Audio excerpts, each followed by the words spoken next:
創世記第3章，耶和華神所造的，唯有蛇比田野一切的活物更狡猾。蛇對女人說：神豈是真說不許你們吃園中所有樹上的果子嗎？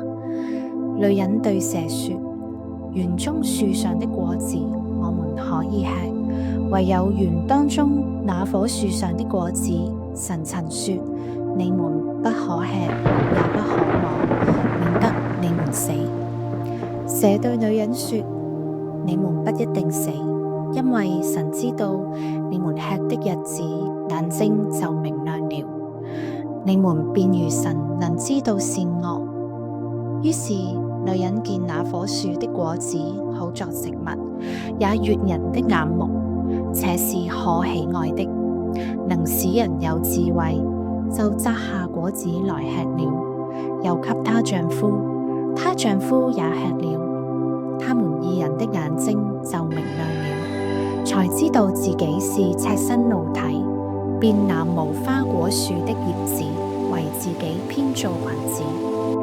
天起了涼風，耶和華神在園中行走，那人和他妻子聽見神的聲音，就藏在園裡的樹木中，躲避耶和華神的面。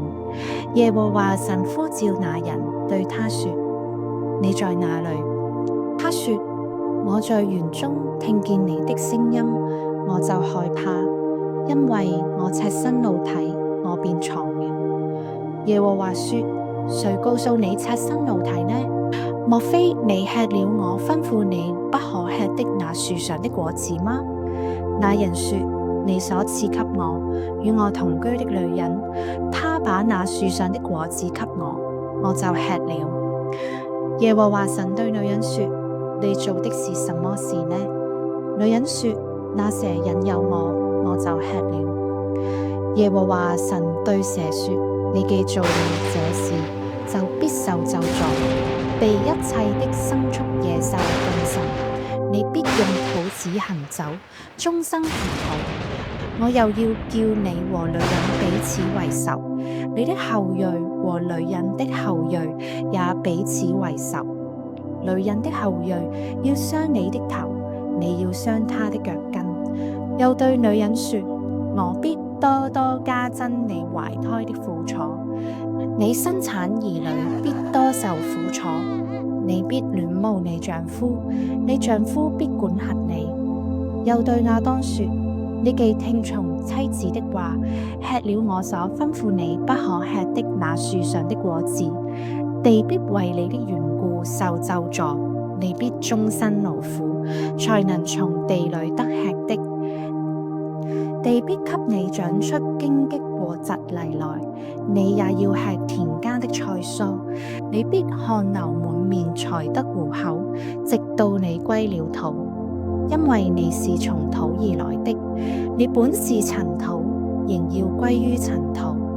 亞當給他妻子起名叫夏娃，因為她是眾生之母。耶和華神為亞當和他妻子用皮子做衣服，給他們穿。耶和華神說：那人已經與我們相似，能知道善惡。